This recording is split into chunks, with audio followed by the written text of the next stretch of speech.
conversation, let's talk about local government and how that autonomy continues to look like a mirage, because recently Algon has instituted yet another case trying to drive home the fact that our local governments, the third tier of government, remains as independent as it needs to be able to deliver on its mandate as the third tier of government. Now, the conversation has become a rather timely one because of the lawsuit filed by the Association of Local Government of Nigeria against the federal government, demanding its inclusion in the Federation Account Allocation Committee. That's where the national cake, the quote-unquote national cake, is being shared. Now, this has sparked a quite serious debate about good governance and the structures that we have in our federal system today, and when it also comes to resource allocation as well as distribution. So what kind of a case do we have before us, and is this a step in the right direction towards the actualization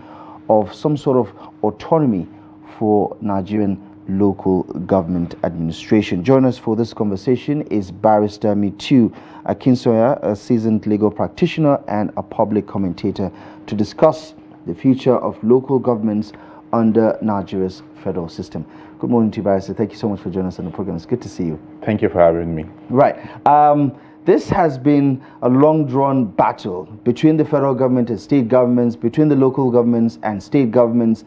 We've been, I dare say, Nigerians have had quite enough about local government autonomy or local government independence. Situate this new legal matter for us to try to understand what it's all about. Is this a no-brainer for the local governments to be a part of the Federation Account Allocation Committee? Thank you very much. I think in simple answer to the question you've asked me, I think this lawsuit, in my opinion, is unnecessary. Right. Last year, we are aware the Attorney General of the Federation was in court and got a judgment granting autonomy to all local governments. That autonomy has always been there. But what that judgment did was to say the federal government or monies coming from the federation account should be paid directly to the local governments. So in other words, the money should not go into the joint account operated by states. These local governments should get their monies directly. And so the reason why I say this lawsuit, in my opinion, is unnecessary is that I think Algon is just coming up with a long-drawn battle that may then thwart the implementation of the local government autonomy. And why do I say this? If you look at the Allocation of Revenue Act, which is an act of the Federation of Nigeria, it lists those who are members of the Federation Account Allocation Committee. Local government chairmen are not listed. So what should Algon be pushing for? They should simply be pushing for an amendment of that act before the National Assembly. So where, in my opinion, they should go to is the National Assembly, not to go to the courts. The National Assembly can have a bill to amend that section of the law to say, yes, local governments were not members of that committee, but because of the judgment of the Supreme Court, they now need to be included. And with a simple bill passing through first, second reading to the end, the law can be amended and then they can be included in that committee. As it is now, the law does not say they should be members of that committee. And I do not really see anything different they will get from the courts. I mean, even the court verdict that seems to support the direct transmission of federal allocations directly into the local government accounts seems to also be in contradiction with the provisions of the Constitution, where the local governments are supposed to, according to the constitutional provisions, are supposed to get their share through the joint states account, and the federal government, through that executive order and through the ruling, is trying to bypass that. Doesn't what the Algon is trying to get at align with the spirit of the law? If they are supposed to be a part of this sharing formula, doesn't it make sense then, in the spirit of the law, not in the letter of the law, doesn't it make sense that they have a seat at the table? Yes, it makes a lot of sense. but they have to go through it the proper way. So I will ask this question, that what was Algon doing long ago? Because the fight for local government autonomy was not a fight that was won by Algon. It was a fight that was won by the Attorney General of the Federation. So where was Algon? The second issue is that under the Revenue Allocation Act, there is also the local government joint account that is operated by states. Local government chairmen are part of the committee at the state level. All these years, what have these local government chairmen been doing, or what has Algon been doing to ensure that even when these monies come to the joint account, the monies go to the local government and are used the way they should be used? You then ask yourself that why did the Supreme Court in that judgment ordered that the monies should be paid directly to the local governments? It is simple. There was a mischief, and that mischief was what the Supreme Court solved to say, see, all over these years, the monies has been going into the joint account, but there is no accountability, there is no transparency. The true federalism that we deserve in Nigeria is really not working, because governance seems to be only at the federal and at the state level, and our local governments were in shambles.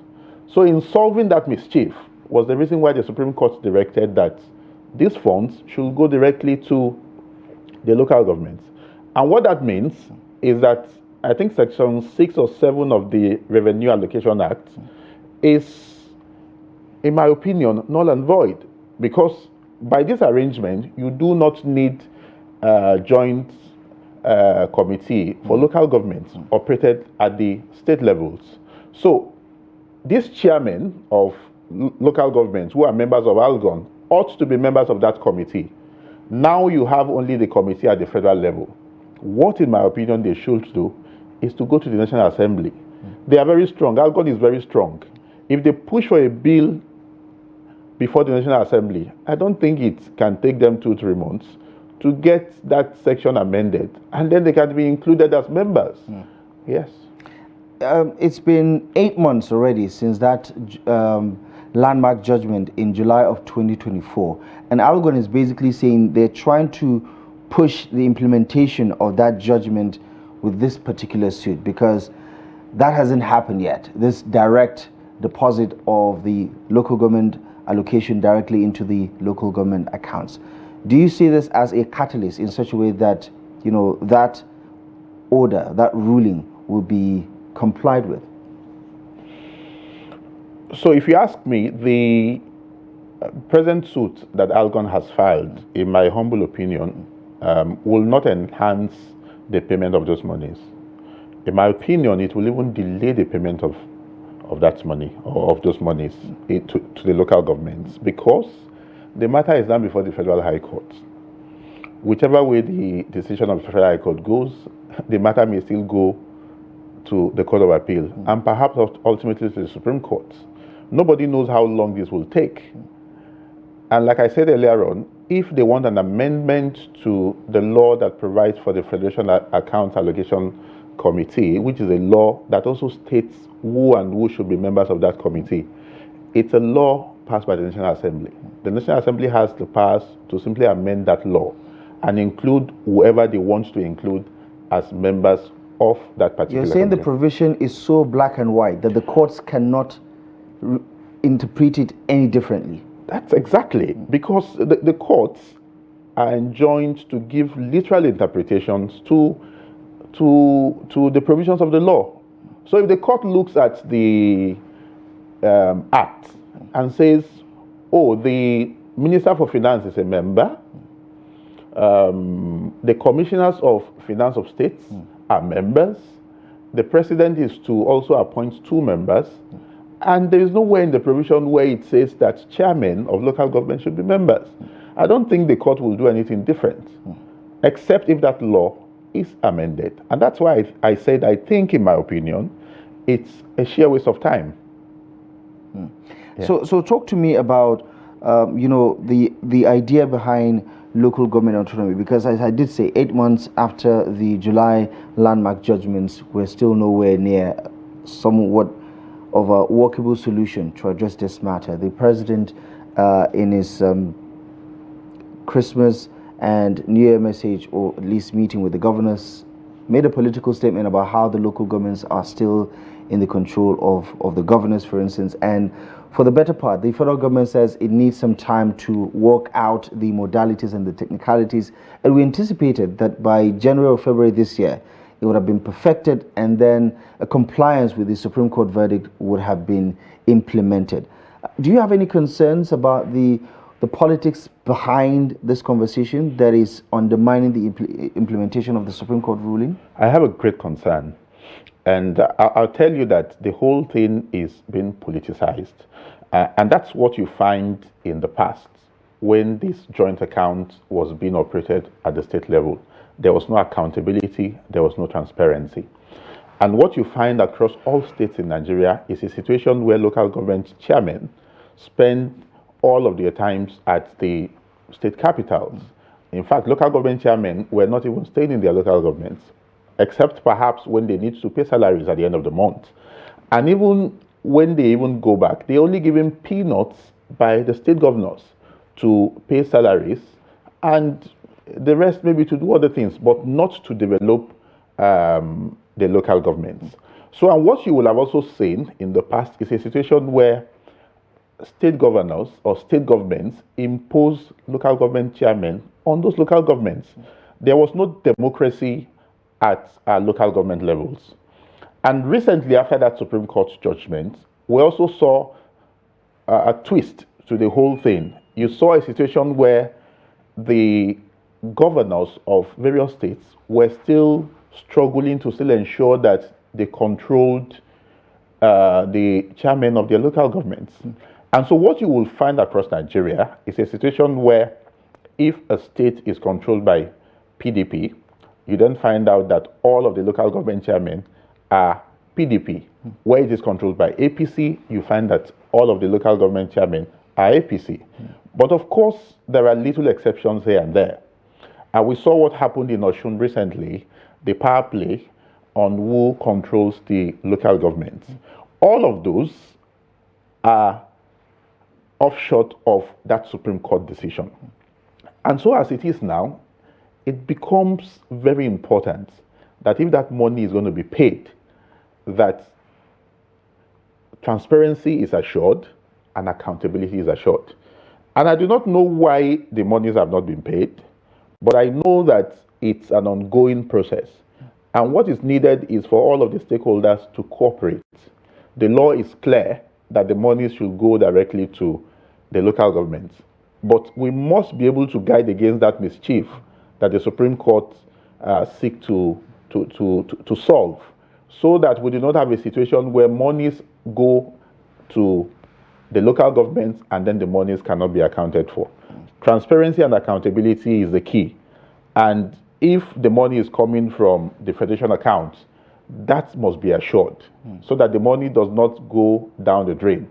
And the local government chairman, in my opinion, Algon particularly, should be very thankful to the government of the Federation, particularly the Office of the Attorney General, because what that office did for them is what perhaps they've not been able to do all over the years.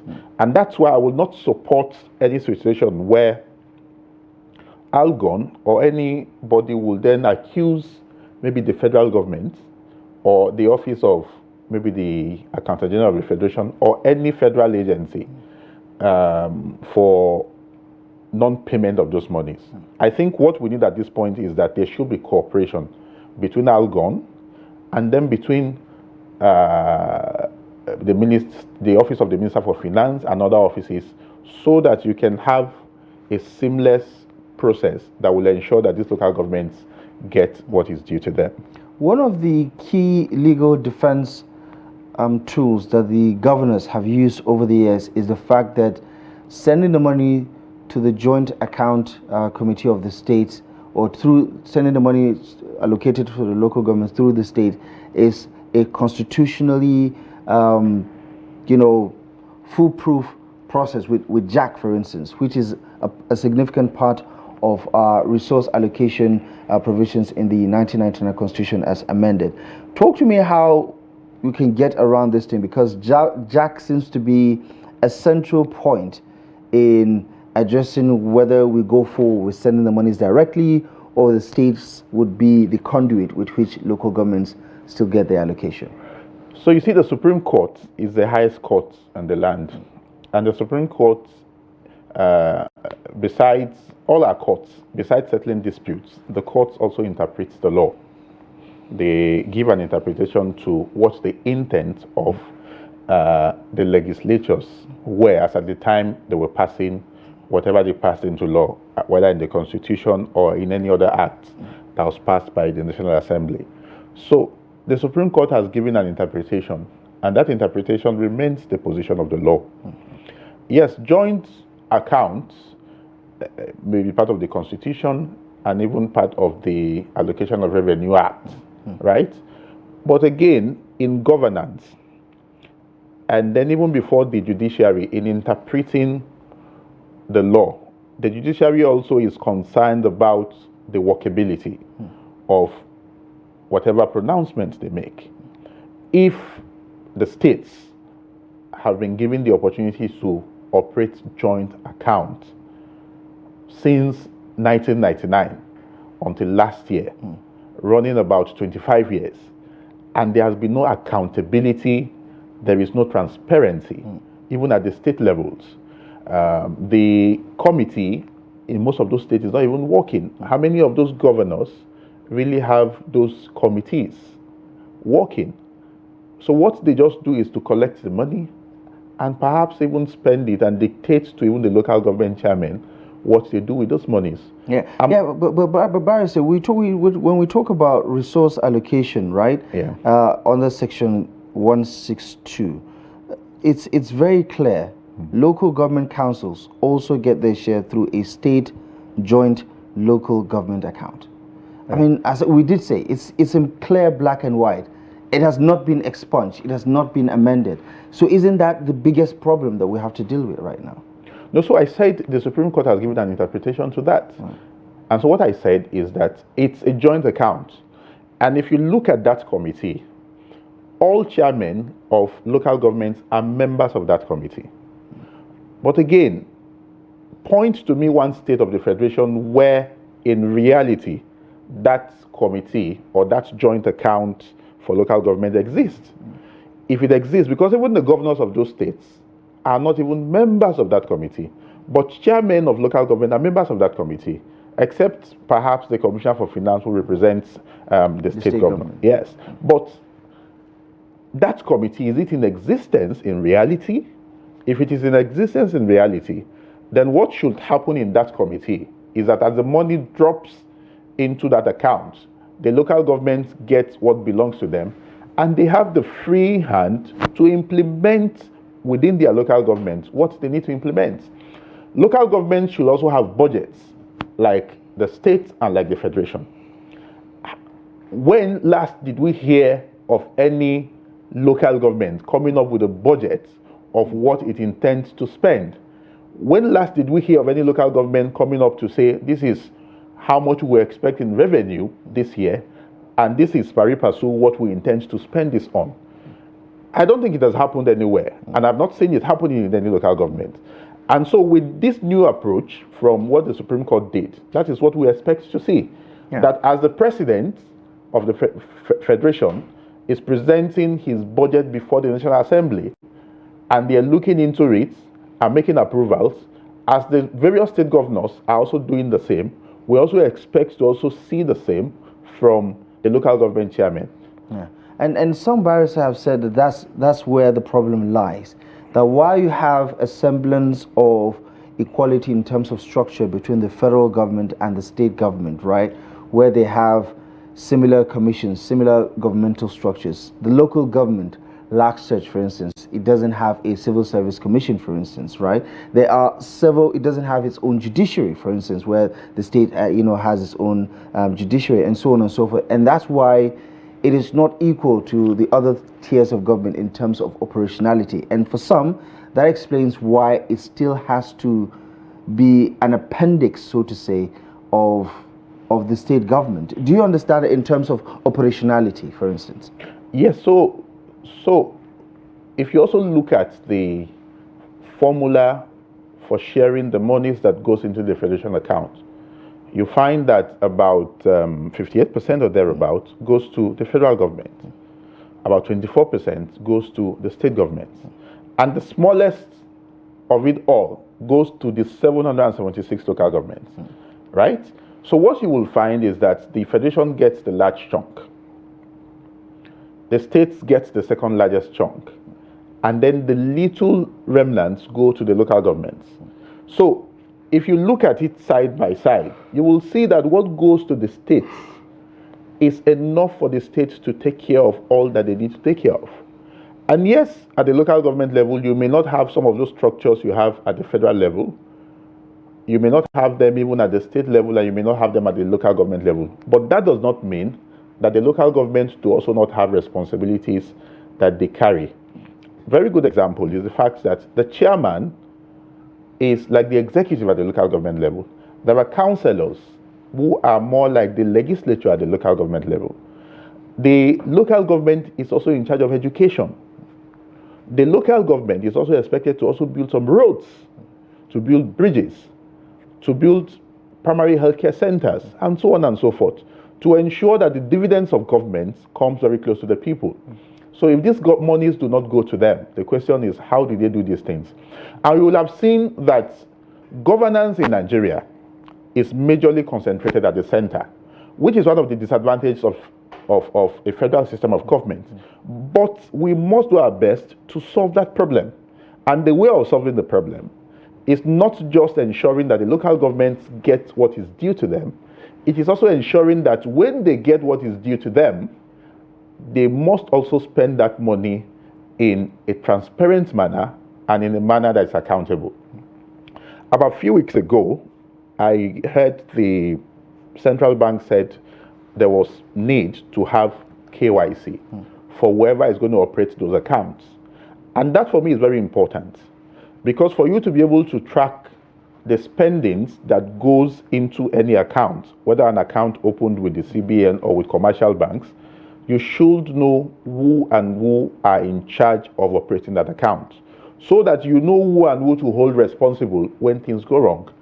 And so that's why I said the judgment is one thing. The procedures or the processes for implementing this is another thing.